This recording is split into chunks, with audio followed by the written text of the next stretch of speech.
On a desolate, sandy plain, a young boy named Kai and his companion Sway observed the landscape. Nearby, an old man sat upon a massive root, remarking that the colossal tree's roots were actively growing, having extended even to their current location. As they continued their journey, Sway noted Kai's unusually good mood. He then pointed to a root emerging from the ground, confirming it was indeed a part of the great tree. He looked up, his eyes wide with excitement, at the immense, sprawling tree dominating the horizon. He declared that further along these very roots lay the legendary seed of immortality. They walked along the colossal roots, which now formed a natural pathway across the terrain.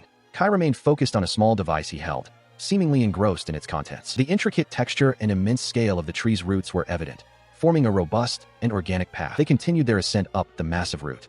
Kai carefully helped Sway climb, then paused to examine his gauntlet, which appeared to be activating or glowing with a subtle energy. Sway clung to Kai, who gently held her close. He then used a specialized tool to carefully extract something from the root, announcing that he had successfully retrieved it. Sway, holding a large frying pan, asked Kai if he wanted to make some breakfast. He then realized they had not eaten anything that morning. He began preparing the meal, instructing Sway to first slice the meat, cheese, and pickles.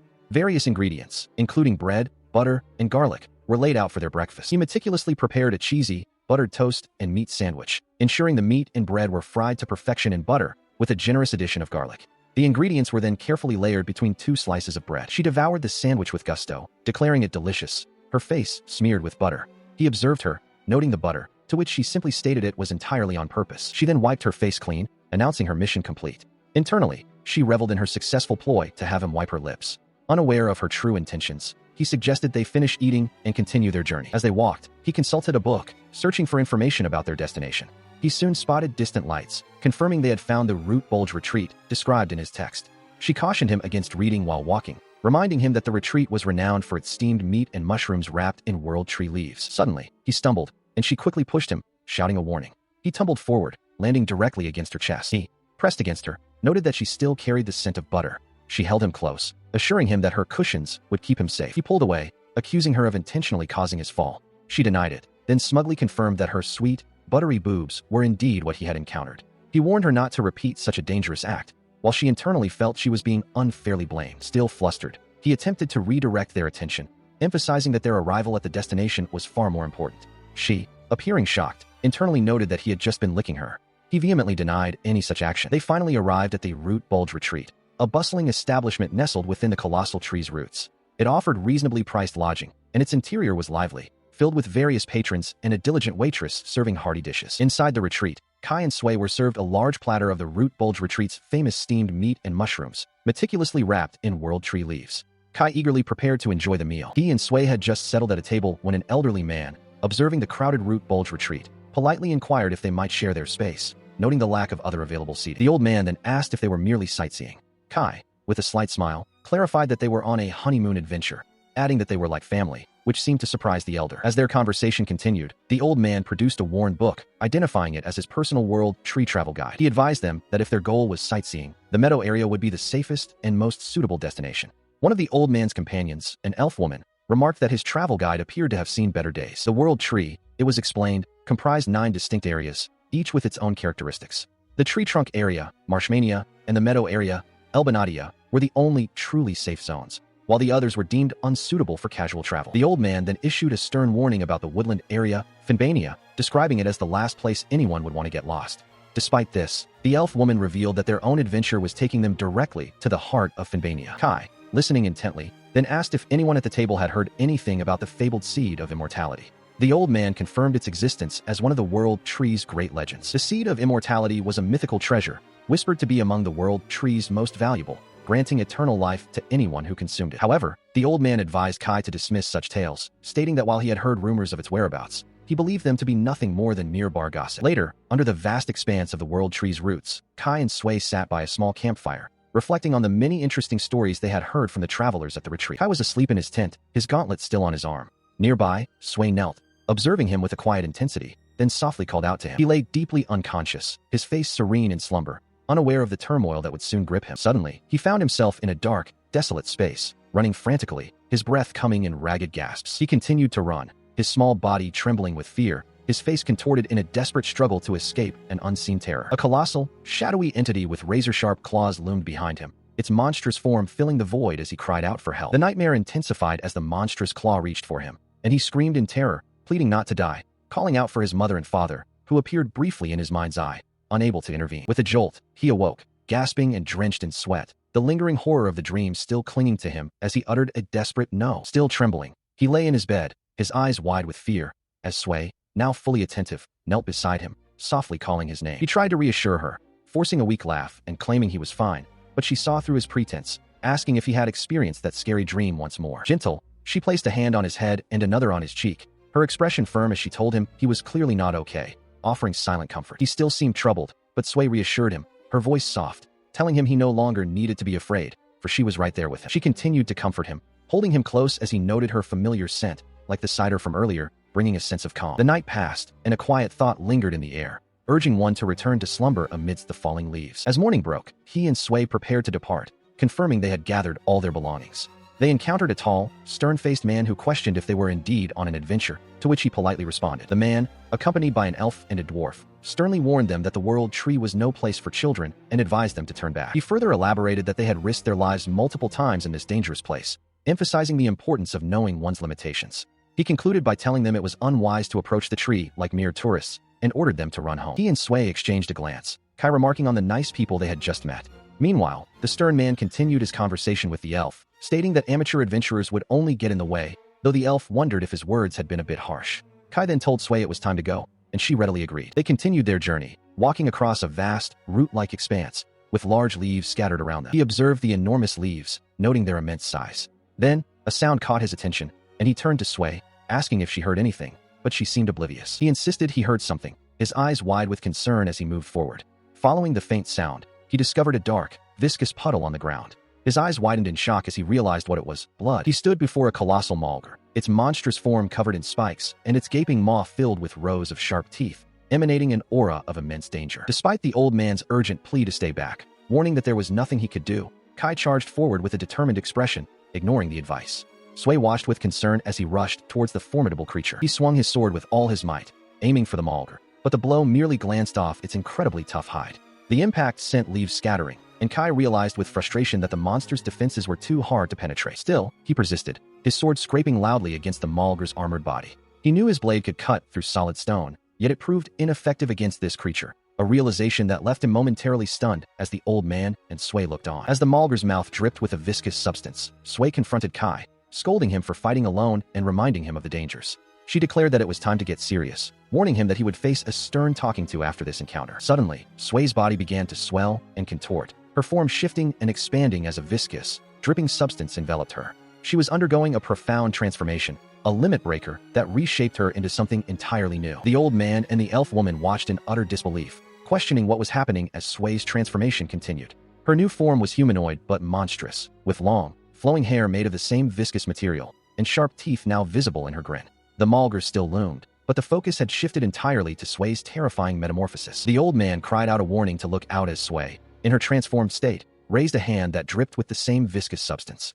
With a chilling declaration, she announced her attack, Meltdown. With immense power, Sway unleashed a torrent of the corrosive, dripping substance, sending it hurtling forward with devastating force. The Moulder was instantly engulfed by Sway's attack, its massive body dissolving into a cloud of vapor and scattered remnants, utterly obliterated by the sheer destructive power of her meltdown. She completed her devastating meltdown, the Moulder dissolving into a torrent of viscous liquid that cascaded down the landscape. From a distance, Kai and the villagers watched the complete annihilation. Meanwhile, the adventurers approached the remains, bewildered by the sight. One of them, a tall man, attempted to cut the gelatinous mass, only to realize it was not cut, but utterly melted. Back with the villagers, Sway, still in her monstrous form, trembled, expressing a profound fear. Kai, observing her, called out, asking if she was hurt. She then turned, her massive form twitching slightly before she enveloped Kai in a protective, affectionate embrace. Their attention was abruptly drawn back to the Moulder's remains as the adventurers cried out in alarm. The seemingly inert mass was still moving, its exposed core writhing ominously. He swung his hammer, attempting to crush the core, but it merely bounced off the resilient, melted flesh. Another adventurer, an elf, tried to strike it with a whip, but it too proved ineffective against the creature's enduring vitality. Just as the adventurers struggled, Kai burst forward, his transformed left arm still glowing. With a swift motion, he plunged his sword into the Moulder's core, finally silencing its movements. He expressed relief, believing he had killed it just in time. As the immediate threat subsided, Sway embraced Kai once more, holding him close. The adventurers watched, one of them noting the strange transformation of Kai's left arm. Sway, in her deep voice, gently told Kai that was enough, referring to him as Master. Kai, now safe in Sue's grasp, addressed the adventurers, asking if they were all right. He then reassured Sue that they were no longer in danger. Understanding, she began to revert, her massive form starting to dissolve. With the danger truly past, Sue completed her transformation, returning to her small, original form. Kai, holding a map of his home village, showed it to the elf woman, lamenting that his adventuring days might be overdue to his injured hand. His companions observed Kai's injured arm, noting its wooden composition, along with his legs. The elf woman assured him that skilled woodworkers could craft him a good artificial hand. They continued to discuss the nature of his arm, with the adventurer man questioning how it had achieved its previous feat. Kai explained that it was a temporary effect, a result of borrowing Sue's power. The adventurer man, still perplexed, then demanded to know the true identities of Kai and Sue. Moments later, in a desolate, root-filled landscape, Kai, now accompanied by Sue in her larger, human-like form, introduced himself as So, a monster tamer. He declared his purpose.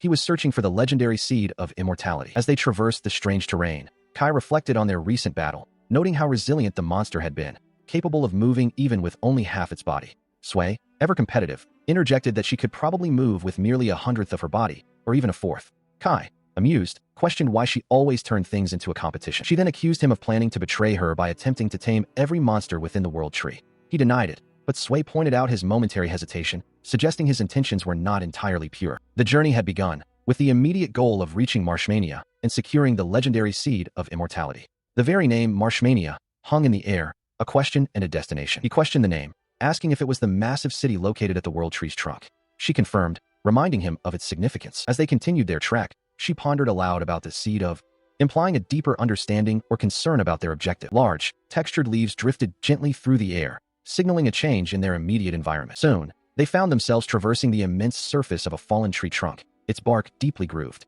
Other small figures, seemingly inhabitants of this unique landscape, were also present, some looking up in curiosity. He consulted a book, learning that the people of this region utilized the leaves of the world tree for everything from clothing to weapons, armor, and even building materials. Their entire way of life revolved around these versatile leaves. As they approached a massive archway carved into the tree, she observed the numerous inhabitants moving about, their lives clearly intertwined with the colossal flora. Beyond the archway lay the vast, tree trunk area Marshmania, a sprawling city built directly into the colossal trunks and roots of the world tree, its structures blending seamlessly with the organic landscape. The city's unique architecture became clearer, with countless dwellings and pathways integrated into the gnarled wood, creating a truly organic metropolis. They soon found themselves amidst a bustling market, teeming with the diverse inhabitants of Marshmania. The air was filled with the sounds of commerce and daily life, all unfolding within the extraordinary environment of the world tree. The bustling market of Marshmania teemed with various inhabitants and stalls, all crafted from the world tree's leaves and branches. Amidst the crowd, the two young travelers observed the unique commerce. Suddenly, the fluffy-haired girl, Sue, urged her companion, "Let's go." The bay-haired boy, So, looked at her with a surprised, slightly flustered expression, calling her name. As they moved through the market, So eagerly purchased some spherical, skewered treats from a vendor. Sue, meanwhile, acquired a long, twisted, corn-like snack, immediately taking a bite. They continued their exploration, both enjoying their purchases. So smiled warmly, while Sue contentedly munched on her snack, her eyes wide with curiosity. Their indulgence was short-lived as So suddenly cried out in exasperation, realizing they were getting sidetracked.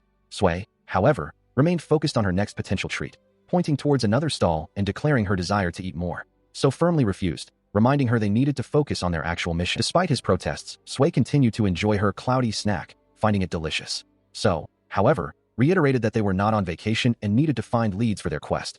He then suggested they begin their search at the guild hall. Following his decision, they arrived at the World Tree Guild, a large, organic-looking structure seemingly grown directly from the world tree itself, its entrance resembling a cavernous opening. Inside, a guild receptionist with pointed ears greeted them, requesting Sue to sign a document. So quickly interjected, explaining that Sue couldn't spell and offering to sign on her behalf, to which the receptionist readily agreed. The receptionist then confirmed Sue's role as a monster tamer and acknowledged Sue as a warrior and a slime. So asked if this was an issue, but the receptionist assured him it was not, mentioning that many demon adventurers were already registered. However, the receptionist added that it was their first time encountering a demon that appeared so human-like, casting a curious glance at Sue. She presented the two adventurers with their new leaf badges, explaining that these tokens served as proof of their official status. So eagerly accepted his, a wide grin spreading across his face, while Sue calmly took hers. She then clarified that there were 9 ranks for adventurers, and they were currently at the lowest, Leaf 1. She emphasized that the higher their ranking, the greater the support the guild would offer. So, intrigued, questioned what kind of support she meant. The receptionist continued,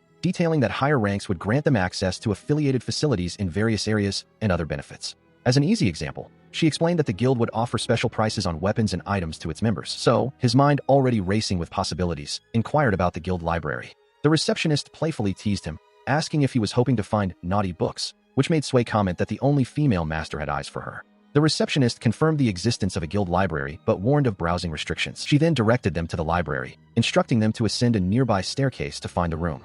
Following her directions, So and Sui soon located the entrance, marked by a distinctive sign. Inside, the library was vast, filled with towering shelves of books. So, his eyes wide with anticipation, declared his belief that a book on the seed of immortality must be hidden within this repository of knowledge about the world tree. He immediately set to work, pulling books from shelves and poring over their contents, surrounded by stacks of open tomes. Sui sat beside him, patiently observing his diligent search. After a considerable time, he slumped over a pile of books, utterly dejected.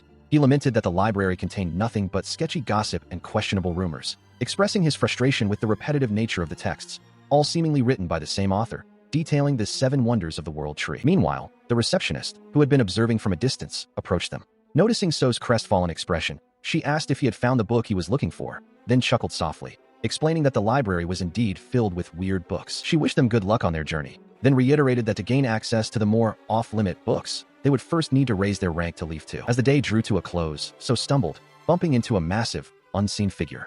Sui, ever practical, suggested they find an inn for the night. Immediately, Sui identified the imposing figure as her master, while a stern-faced man in a hood admonished So to watch where he was going. Another man, bald and sneering, stepped forward, asserting his higher rank and demanding an apology from Sui, whom he dismissed as a mere Leaf 1 rookie. Sui's expression hardened, and a strange, tentacle-like appendage began to slither from beneath her cloak. The bald man cried out in shock as Sui's appendage swiftly wrapped around his arm. She warned him that she might just melt off his rude arm if he didn't cease his insolence. Observing the escalating tension, the hooded man, who appeared to be the leader of their group, offered a terse apology to So. He then extended a more formal apology, asking for forgiveness for his companion's poor attitude. The bald man groaned in discomfort as Sui's grip remained firm, her gaze unwavering. So, seemingly unfazed by the display of power, simply asked if they could now depart, looking expectantly at the hooded man. The hooded man offered another apology, assuring them that the incident was of no consequence to his group, and So and Sui continued on their way. With a slight blush, So turned to Sui, gently asking her to try her best to avoid any further altercations. From a distance,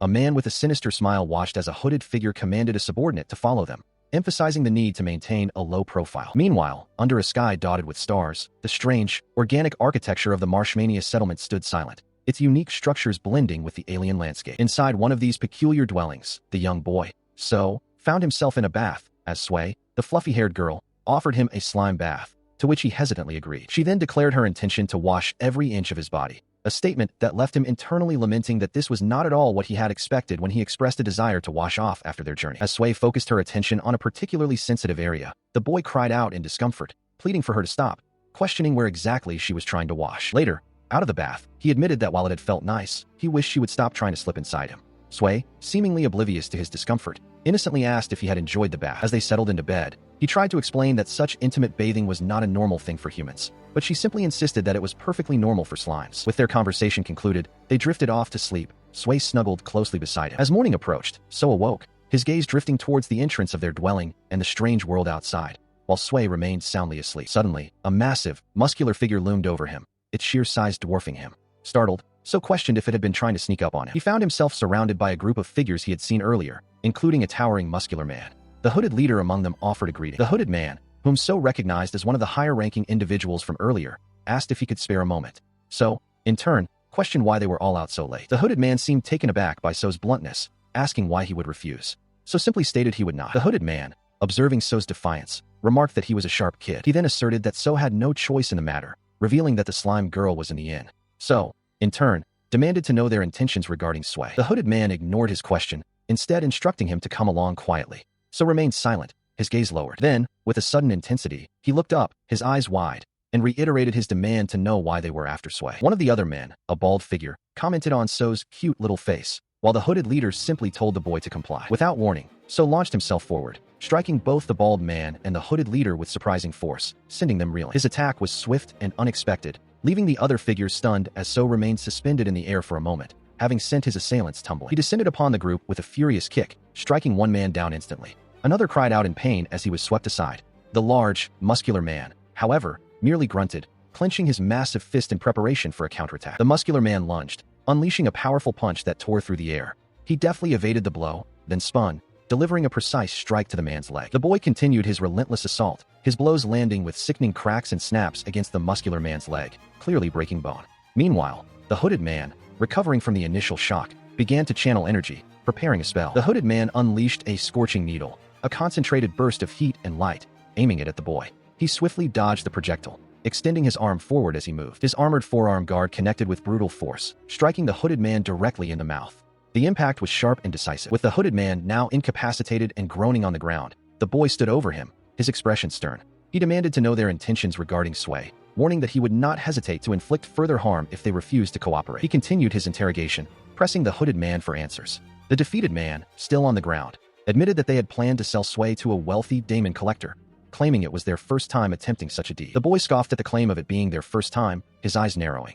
He warned the man that if he discovered any lies, he would ensure the man lost all his teeth, even mentioning a lie detector item he possessed. Nearby, Sway lay curled up, her fluffy body trembling as tears streamed down her face, clearly distressed by the recent events. Still reeling from the recent revelation, Sway was startled awake by So, who stood over her with a steaming cup. He asked if he had disturbed her rest, offering the warm beverage. She, still groggy, questioned his whereabouts, to which he simply replied that he had been thirsty and was sipping tea. She then suggested they both try to get a little more sleep. Meanwhile, the group of adults who had attacked them, including the hooded man, the bald man, the muscular man, the smiling man, the hooded commander, the subordinate man, and the giant muscular figure, were being led away in chains by the local guards. One of the guards sternly reminded the criminals that they had forfeited all their rights and urged them to quicken their pace. As So and Sway observed the procession, a nearby citizen remarked that someone had tipped off the guards, leading to the swift apprehension of the group. So pondered if the tip-off meant the group was not part of a larger, shady organization. But another citizen quickly interjected, revealing that these individuals were indeed part of a larger network responsible for a recent string of daemon kidnappings. The news weighed heavily,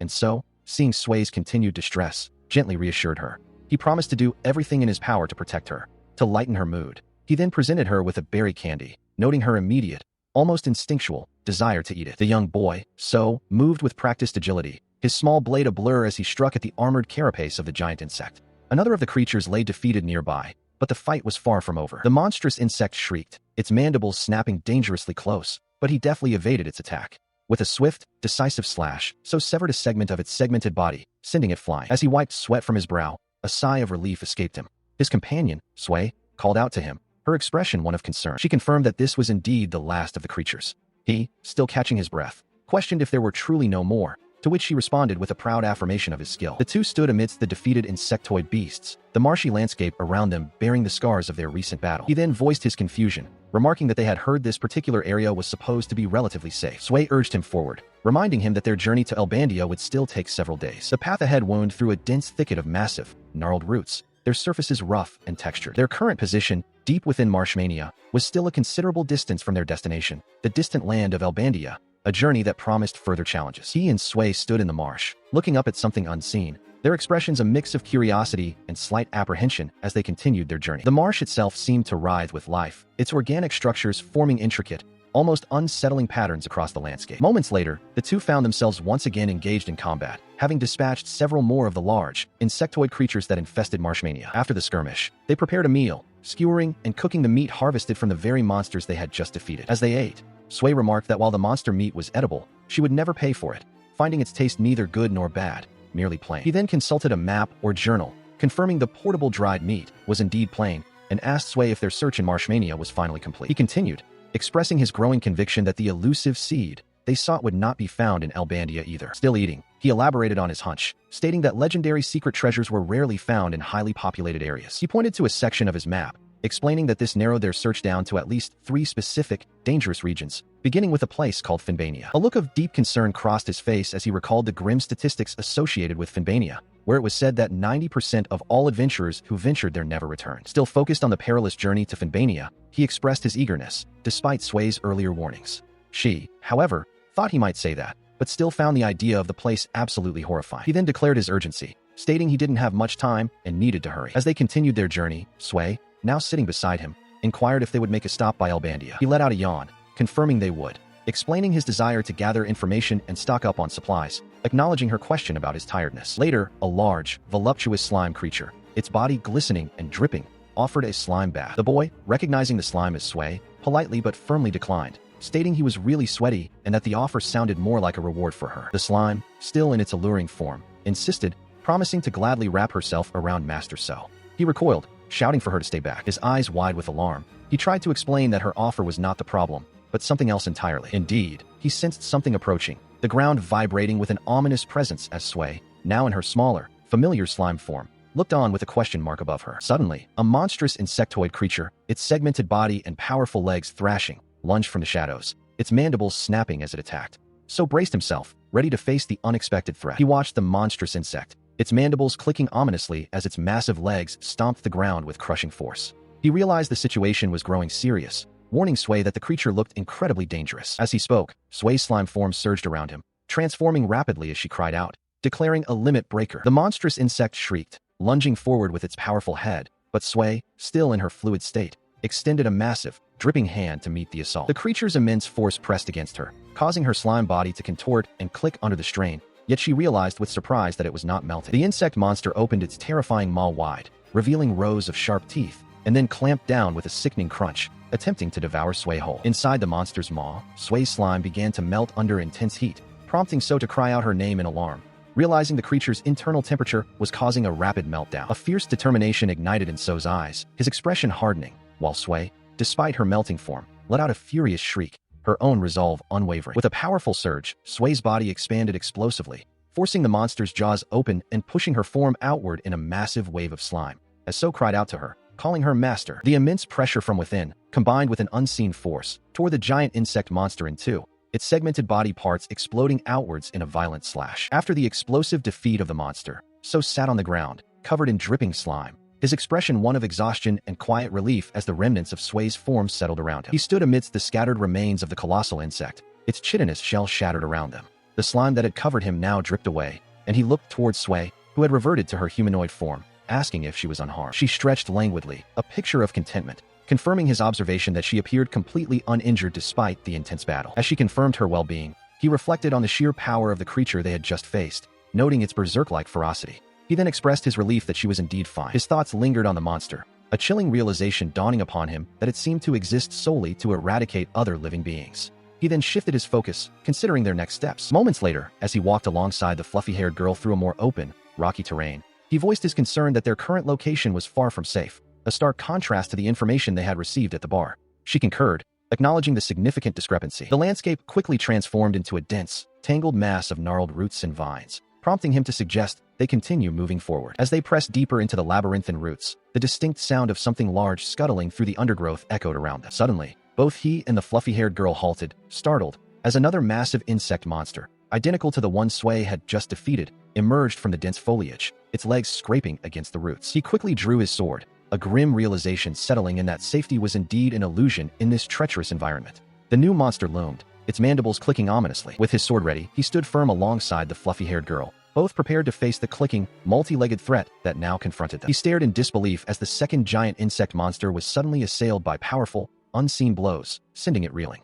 "What the heck?" he exclaimed, as the fluffy-haired girl beside him watched the chaotic assault unfold. The force of the attack, however, was not without collateral. Both he and the fluffy-haired girl found themselves splattered with viscous slime, the girl looking particularly displeased as the sticky substance coated her hair and clothes. Moments later, the massive insectoid creature lay defeated, its chitinous body riddled with holes and covered in the same glistening slime. A small, round creature, Sway, stood nearby, making a soft clicking sound as she surveyed their vanquished foe. As the dust settled, the fluffy-haired girl and he turned their attention to Sway, who now stood in a more defined, humanoid form beside a gnarled, ancient tree, her transformation a stark contrast to her previous appearance. She stood tall and graceful, her form now clearly that of a young woman, her long, flowing hair and elegant attire completing the unexpected metamorphosis. With a weapon held firmly in her hand, Sway presented herself anew as the chapter concluded. The young boy and girl stood at the edge of a vast, open expanse. The boy exclaimed in wonder, noting how much it resembled solid land, while the girl explained that such immense plains were characteristic of the Elbidia area. As they continued their journey,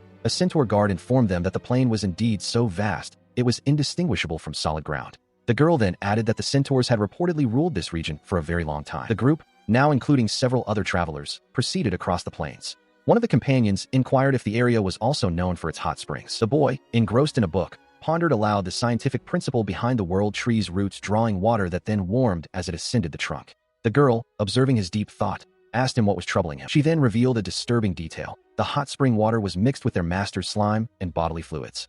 The boy reacted with immediate disgust, telling her not to speak such repulsive things, but she countered, stating that one could drink the master's slime and bodily fluids morning and night. Eventually, the travelers arrived at the massive, ornate gates of Ogread, the city of centaurs in the Elbadia area. A centaur guard stood before the entrance, silently observing the approaching group. The boy, stepping forward, offered an apology. The centaur guard, addressing a defiant adventurer, reiterated the city's rule: all weapons must be surrendered. The adventurer, however, refused vehemently, declaring himself an adventurer who would not part with his essential tools. The guard stood firm, denying his entry. The centaur guard, his face contorted in a furious expression, declared that the rule was absolute. Those who wished to pass through the gate must obey, and there was nothing more to discuss. He stood firm, facing the defiant adventurer who declared that for an adventurer, weapons were life, and that they were valuable and could be stolen.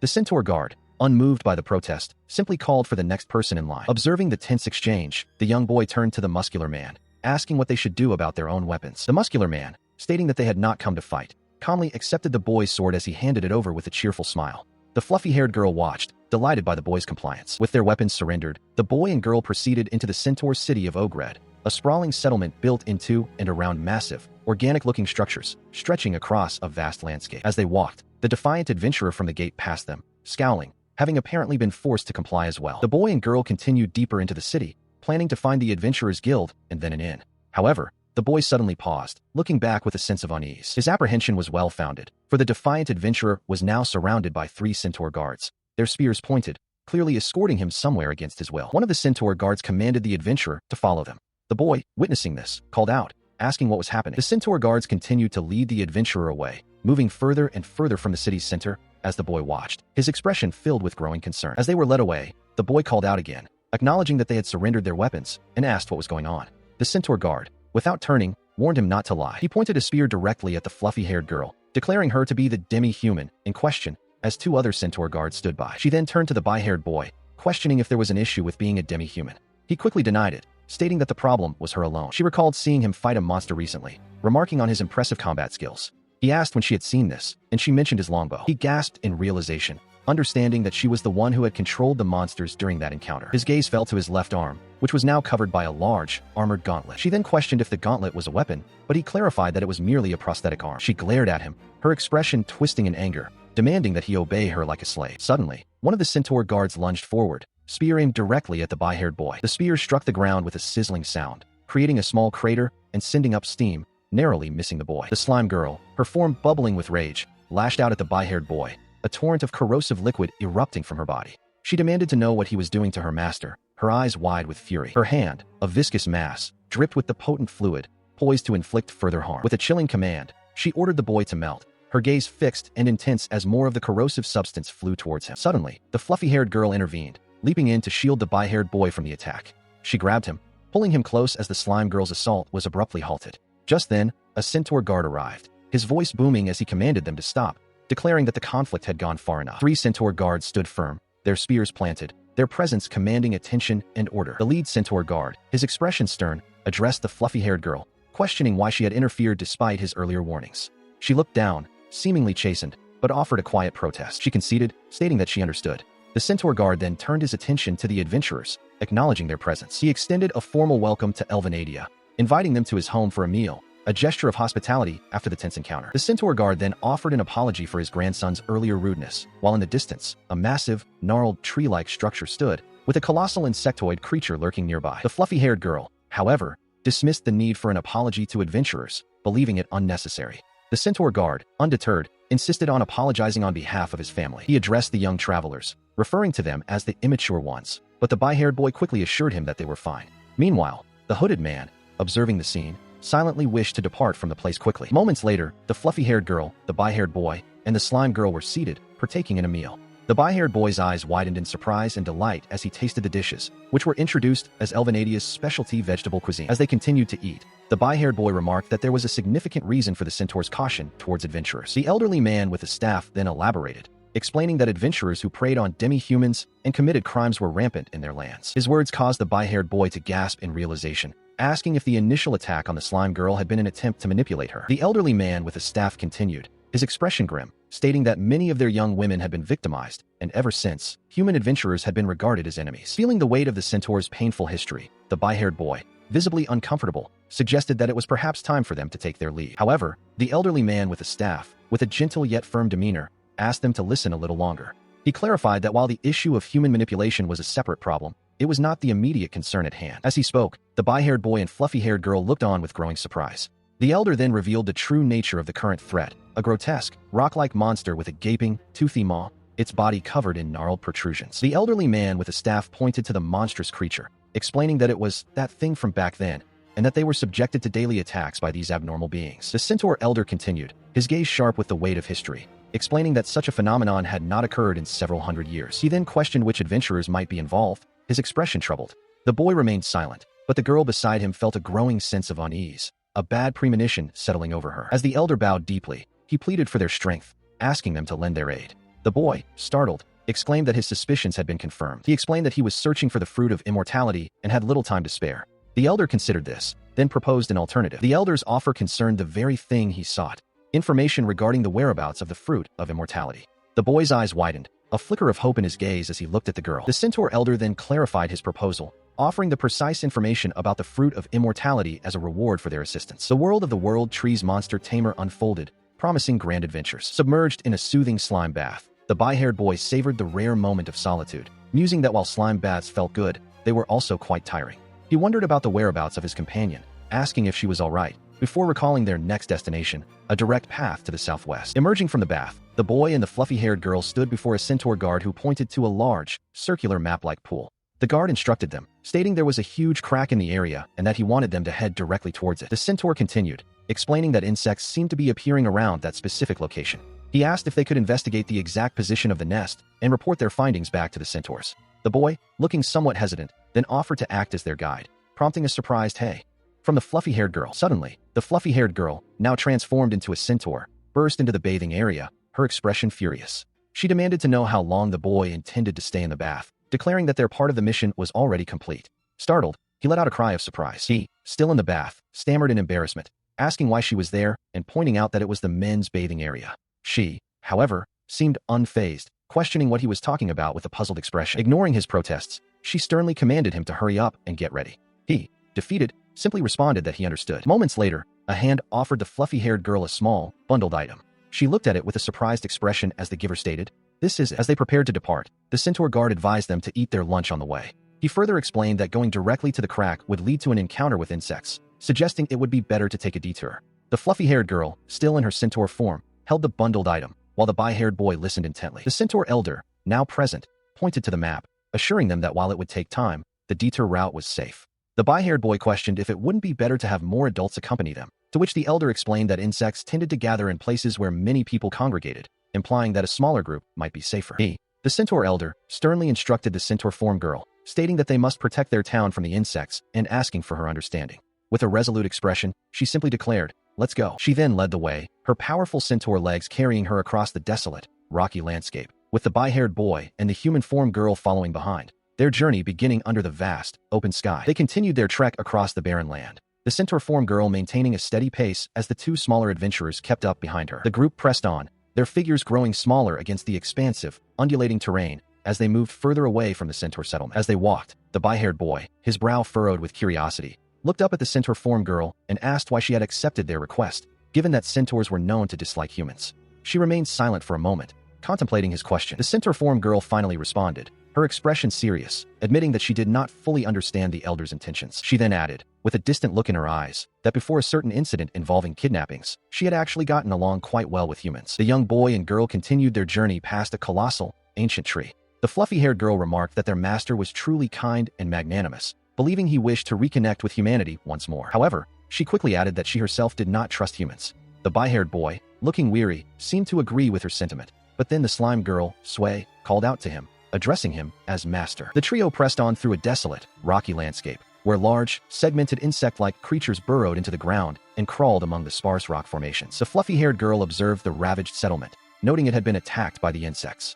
She warned that the path ahead would be even more brutal, as a massive insect creature lay partially submerged in the ground nearby. They continued their arduous trek, the bi-haired boy pausing to take a drink from a small cup, his expression still one of fatigue. As night fell, the group made camp amidst the rocky terrain. The fluffy-haired girl, sitting with her arms crossed, complained that their slow pace was the reason night had overtaken them, implying a significant difference in their natural stride. He questioned her, asking if she expected him to carry Sway and still run at her pace. She simply responded with a pointed, single word: horse. Sway began to protest, uttering soft, drawn-out sounds of disagreement, while the fluffy-haired girl stared down at her with an unyielding gaze. The fluffy-haired girl then declared that she would only carry those she respected and trusted from the bottom of her heart, asserting that humans were not worthy of such trust. As the bi-haired boy held Sway, he gently countered, suggesting that there were good people among humans too.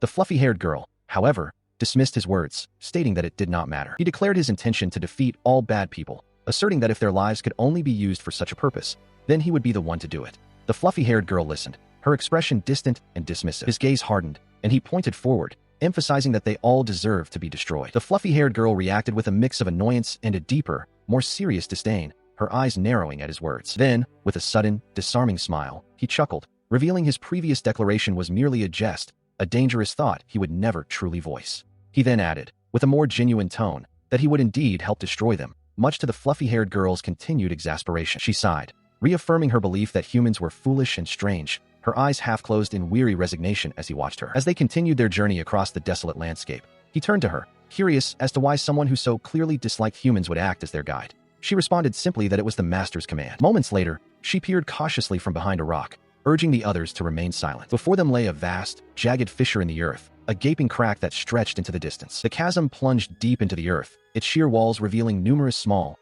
insect-like creatures clinging to its surface. He looked down into the abyss, noting how quickly they had found it, and suggested they return to town. Suddenly, the fluffy-haired girl transformed, her lower body shifting into that of a centaur. She drew a bow, knocking an arrow fletched with a large leaf, her expression grim and focused as he stared in utter surprise. She glared intensely, her eyes wide and unsettling, as she declared to an unseen presence that they would not be returning home.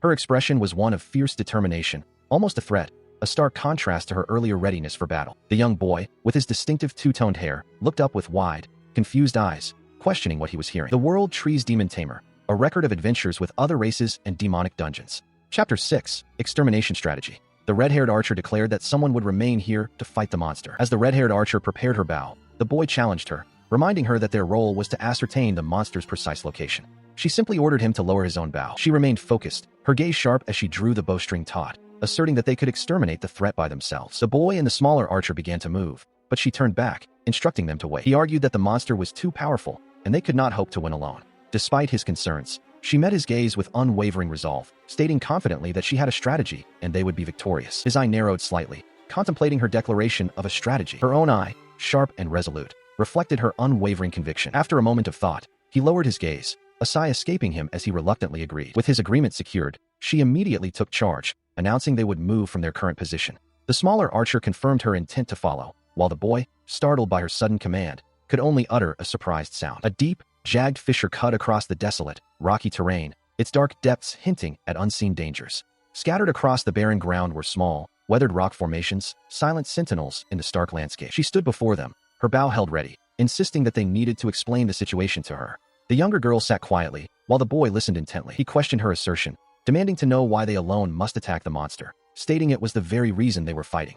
She dismissed his concern with a frustrated glance, declaring that their victory was already decided. Her frustration mounted, her eyes widening as she warned them to cease their defiance. Otherwise, she declared, she would report their insubordination to the clan leader. Despite her words, she then raised her bow, not at them, but towards an unseen target. She stated firmly that she would not shoot. He pressed her for an answer, his voice firm as he demanded she address his earlier question. He declared that if she refused, he would simply return. She looked away, then back at him, her resolve hardening as she reiterated that she would not shoot. As he began to walk away with the younger girl, leaving her behind, she stood her ground, her expression defiant. She repeated that she would not shoot, even if it meant facing the challenge alone. Suddenly, her resolve broke, and she cried out for him to release her. He looked back, surprised, as a monstrous, shadowy figure with glowing eyes and sharp teeth materialized behind them, its presence an immediate, terrifying threat. The red archer girl held the young boy tightly, preventing him from rushing forward. "You can't win alone," she insisted, her voice firm. He struggled against her grip, shouting, while the smaller archer girl watched from nearby. "Please, Sosama, stay away." A desolate, rocky expanse stretched before them, marked by strange, weathered formations. A faint scraping sound echoed across the barren landscape. The scraping intensified as massive, armored beetle-like creatures began to emerge from the ground, their forms casting long shadows. The young boy and the smaller archer girl huddled together, observing the new threat with wide eyes. He gently patted the smaller girl's head, offering comfort. She looked up at him, her expression earnest, and asked him to teach her the strategy. He He met her gaze with a determined look. With the immediate threat understood, the trio gathered around a spread-out map, discussing their next move. The red archer girl outlined the plan. First, I'll draw their attention with a long-range attack. Then, I need you to infiltrate the nest. She continued, her gaze sharp and resolute. That's right. We'll infiltrate the depths of the nest and kill the queen. The rocky cliff face before them teemed with smaller, scuttling beetle-like creatures. Observing their activity, it became clear they were a subspecies of the turtle beetle. If that were the case, the queen would undoubtedly be deep within the nest, issuing commands to her troops. The young boy, however, raised a hand, his brow furrowed with concern. Wait a minute. He began, looking at the red archer girl. He pressed on. You said we'd kill the queen, but doesn't the queen also possess combat power? He then added, and the problem is her guard.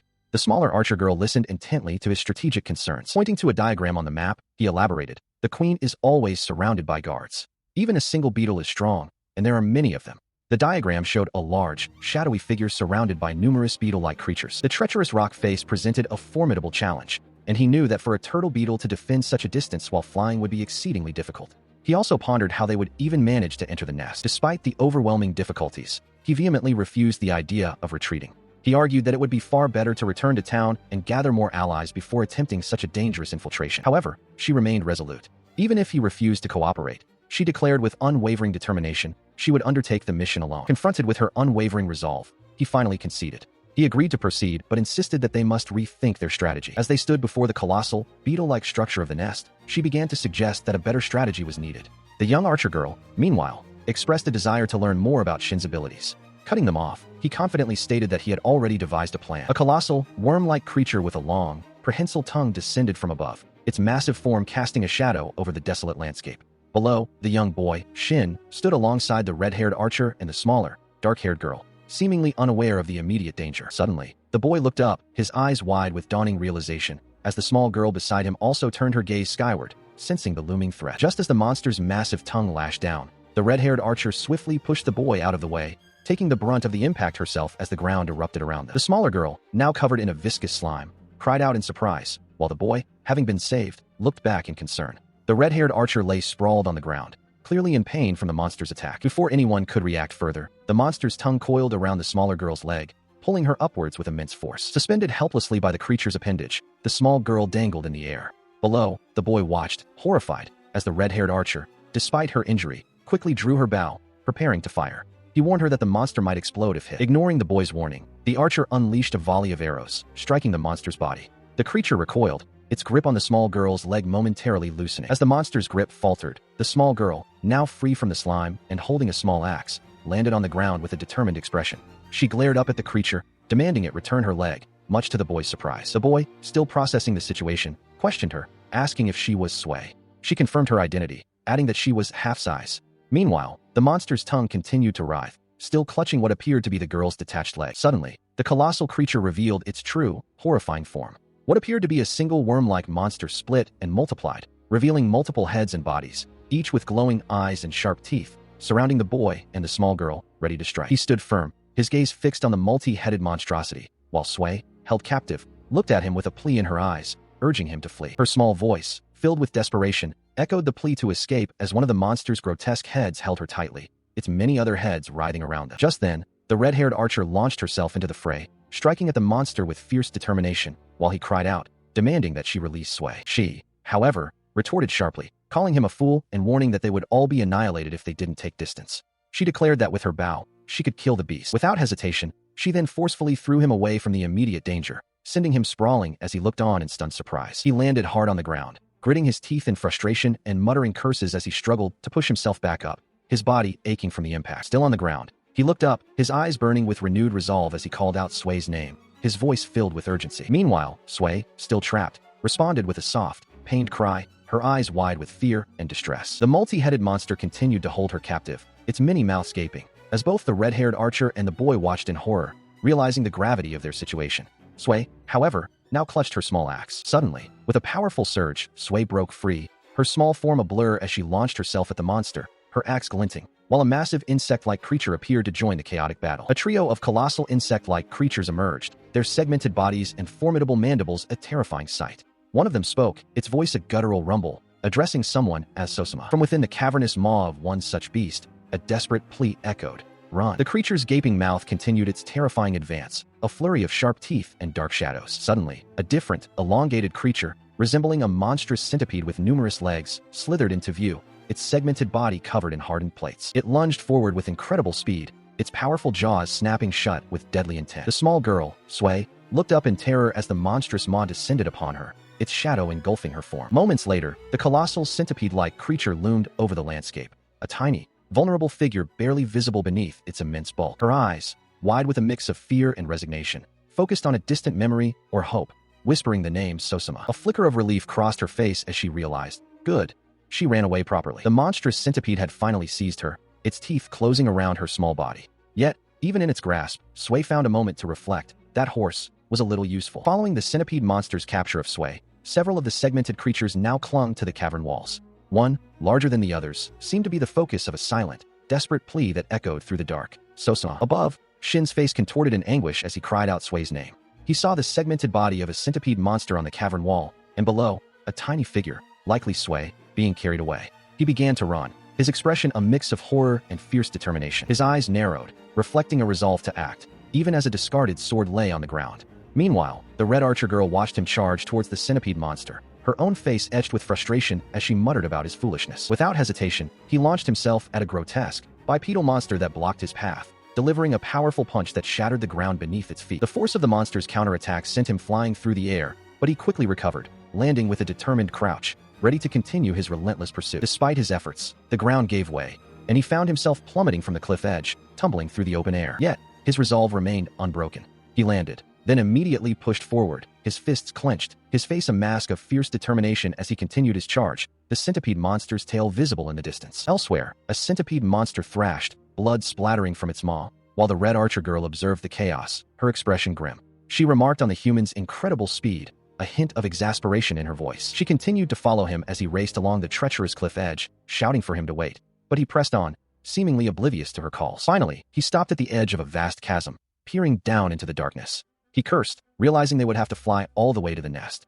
The Red Archer girl joined him, looking equally concerned, but when she spoke, he snapped at her, calling her noisy. She simply sighed in response. A new, maid-like centaur girl, clutching a sword, seemed to be offering it, her expression troubled. The young boy, Shin, looked on with a worried gaze, offering an apology. Her distress deepened, a single tear welling in her eye as she insisted that she was the one who should be apologizing. She stood, her gaze cast downward, the sword now lying beside her. She lamented a past decision, wondering what might have been if she had only turned back then. As they continued their journey, the centaur girl walked beside him, her form now fully revealed.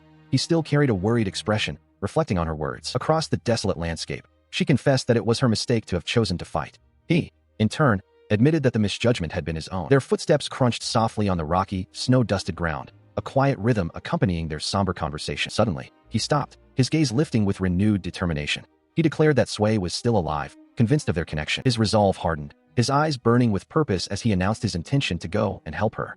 The centaur girl watched him, her expression shifting. Standing beside him, she affirmed her commitment, stating that she would accompany him. She looked at him, proposing they save the slime girl. He, in response, instructed her to climb onto his back, preparing for their journey. He rode on the centaur girl's back, who questioned if he truly knew Sway's precise location.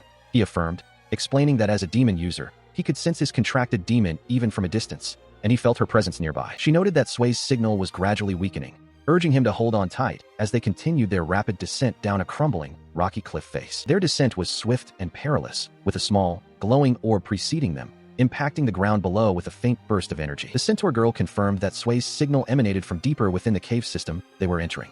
He observed that the cave was somewhat illuminated, pondering if it was due to a phenomenon like light moss, and noted that the path ahead was a direct route. He urgently commanded her to push through, as they suddenly encountered a large, segmented centipede-like monster blocking their path within the cavern. She explained that the signal was strongest from this immediate area, indicating Sway was very close. He looked around, taking in the strange, organic structures that lined the cave walls. As they ventured deeper, the cavern revealed more grotesque, root-like formations and peculiar growths.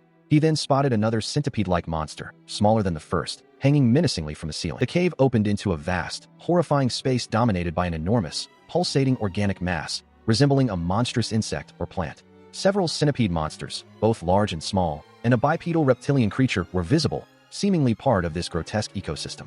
He realized that the branches of the world tree had broken through the rock, creating this environment, and Sway's signal was now growing intensely strong from within its depths. Deep within a dark, ancient forest, where colossal roots twisted like petrified serpents, a massive centipede-like creature descended upon a lone centaur girl.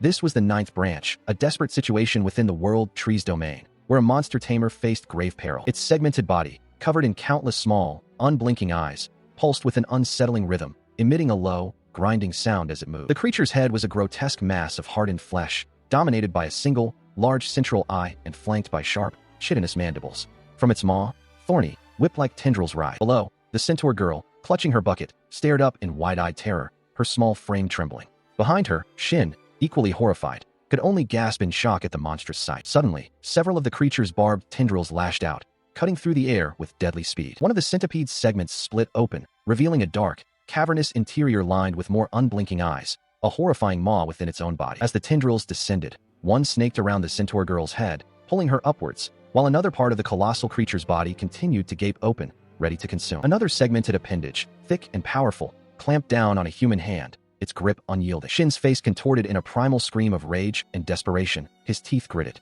He would not allow this. With a surge of power, he launched himself forward, a sword in hand, enveloped in a fierce, fiery aura, as the centaur girl was dragged further into the monster's grasp. The centaur girl was being pulled inexorably into the gaping maw of the centipede, which seemed to be an extension of the very world tree itself. Shin, his eyes wide with horror and resolve, saw a new, grotesque monster emerge from the centipede's opening, its own maw wide, and prepared to strike. He struggled against the monstrous grip, his hand reaching out desperately as the grotesque creature pulled the centaur girl further into its maw. The girl's small hand, adorned with a maid's cuff, slipped from his grasp, her face contorted in terror. His desperate reach proved futile as the grotesque monster's massive, gnarled hand clamped firmly around the centaur girl's arm, pulling her away. She cried out, tears streaming down her face, while he could only watch, his eyes wide with horror and helplessness. Suddenly, the grotesque monster recoiled, a powerful impact sending a shockwave through its form. From its body, several smaller, segmented centipede-like creatures were violently expelled, scattering into the air. As the creature recoiled, its true, colossal form was revealed in its entirety. Its massive body, resembling a gnarled tree trunk, was covered in countless, unblinking eyes, each one staring blankly. Below, Shin stood dwarfed by its immense scale, the expelled centipede-like creatures still swirling around the monstrous entity. Shin looked up, his face etched with distress, as numerous segmented centipede-like creatures swarmed the cavern walls around him. Below, the maid centaur girl called out, urging him to follow her. She implored him to hurry and ride with her, suggesting they flee the overwhelming threat. However, he refused, his expression resolute, stating that he intended to retrieve Sway first. Her eyes widened in surprise at his stubbornness. A faint, ethereal light began to pierce the oppressive darkness, accompanied by a soft, questioning sound. The light intensified, swirling with sparkling particles, as another voice echoed, expressing confusion. The shimmering light grew brighter still, and a voice, filled with a mix of hope and uncertainty, called out a name. Sosama? Suddenly, the light exploded with greater brilliance, and a voice exclaimed with urgency and excitement. Whoa!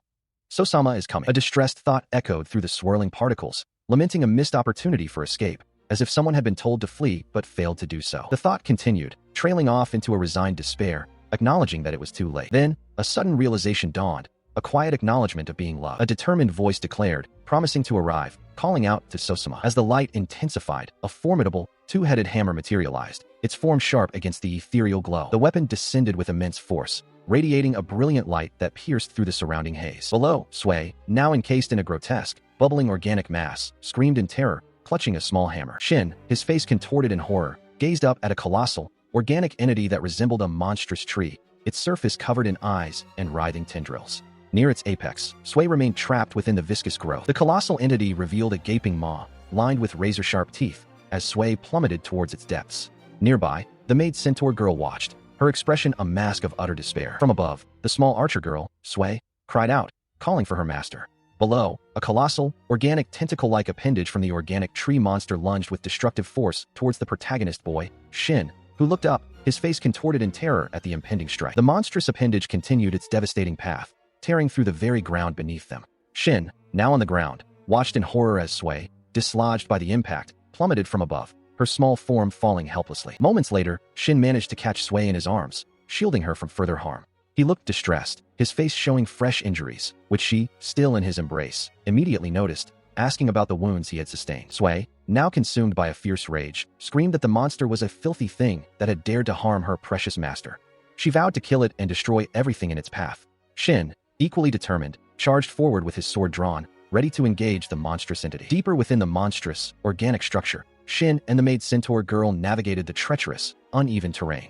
He called out, perhaps to Sway, as they pressed onward through the eerie, cavernous space. The maid centaur girl, looking weary and frustrated, complained to Shin that because of their current predicament, she now had only 2 arrows left. She glared at him, clearly annoyed by their dwindling resources and the situation. The two companions stood at the edge of a vast, dark chasm within the organic structure, its walls covered in grotesque growths that seemed to writhe in the dim light. A voice from the darkness echoed, asking what they intended to do next. Shin, with Sway clinging to his back in her smaller form, argued with the maid centaur girl. He suggested that releasing the limit and annihilating the enemy might not be effective, as Sway's current small size would render her attacks less impactful. The maid centaur girl countered, explaining that Sway was a close combat specialist, implying that her current form was ill-suited for the situation.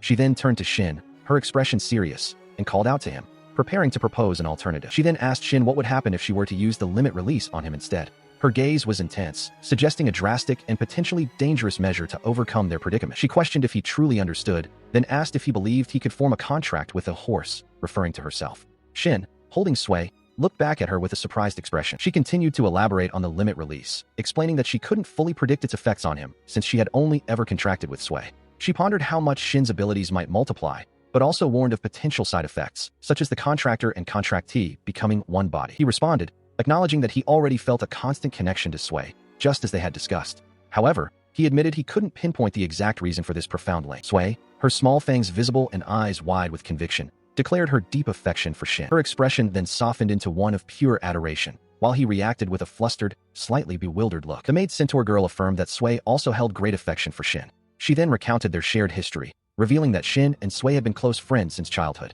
She emphasized that Sway was more than just a friend to him. She had become an irreplaceable presence. Despite Shin's apparent dislike for her, the maid centaur girl then directly proposed the idea of him contracting with her. She stood before him, her bow held casually, and confessed that she might even come to like him herself. She offered a teasing smile, telling him not to be shy. He, in turn, blushed deeply, averting his gaze. With a renewed sense of resolve, he declared his willingness to proceed, confirming that he would undertake the limit release contract. Sway and the maid centaur girl watched him intently. He extended his hand, his eyes wide and resolute, as a faint glow emanated from his palm, signifying his understanding and acceptance. Shin stood before the centaur maid, who appeared flustered, while Sway observed nearby. The ground beneath them swirled with arcane energy, suggesting a significant event had just transpired or was about to begin. He looked up at the centaur maid, his expression earnest, as he spoke of a contract.